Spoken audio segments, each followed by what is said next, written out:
Hello, this is Teresa, and I'm back with another video tutorial for Dare to be Artsy. I'm going to be showing you how to create a very easy mixed media card. It just involves some ink and some tape. I pulled out three different sizes of tape because I wasn't sure where I was going to take this, and I did do some practicing ahead of time with some different ink colors and widths just to see how it would look. So this is my test piece, and I'm going to do all this process over again in front of you, and it will not turn out exactly the same, but that's part of the beauty in this. So if you do not like messy techniques but you're fascinated with a mixed media look, I think this will be right up your alley. Now, the type of ink that you use is not as important. It's just more important to pick out colors that you like and go well together, and then all you do is take that piece of tape, you lay it down on your ink pad and press down, and then you press it down on the paper in random areas, and you just basically build up the color as you go. Now, eventually I will bring some of the stamps into it, but you're not really going to see the detail from the stamps, but it does add some more texture to the overall design.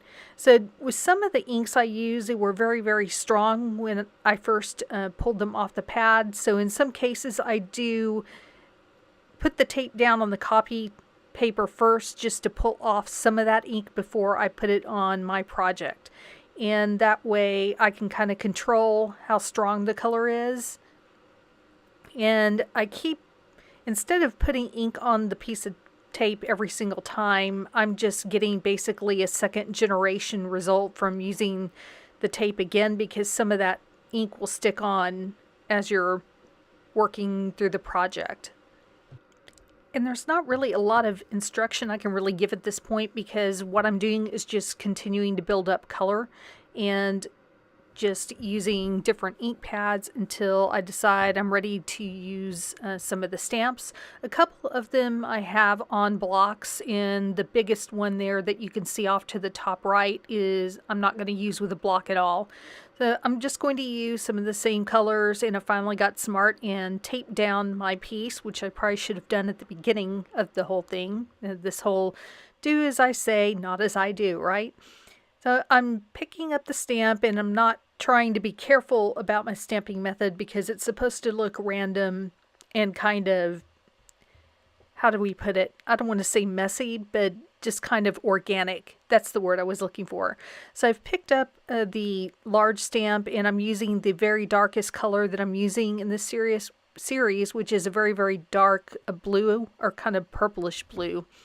And I got out a sand eraser because there were a couple of places where I actually smudged it, and you really could tell that it wasn't part of the plan because it looked like a fingerprint. So I easily got that off with a sand eraser.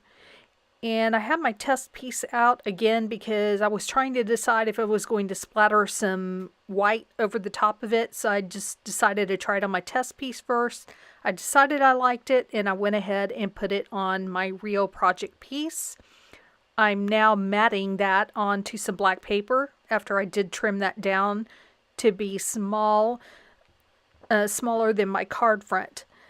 I've just left the slightest bit of an edge around the black card. I'm turning it over, adding some glue, and I'll add that to my card base, which is an A2 size top folding white card base. Now, I decided that I wanted to just accent that background by doing a simple die cut, so I chose one of the Dare to be Artsy Hello dies, and I'm only using the word and not the shadow in this case. And I'm adding some liquid adhesive. Once I do place that down onto the front of my card, I'm going to add a few more details. I mean, one of them you don't see me doing in the video. I added some black Nuvo drops. And then I'm going to go over the top of the Hello die with some glossy accents. I'm going to pull out a precise tip bottle and just drag that over the die cut until I get it coated as evenly as I possibly can. And then I'll put that aside to dry.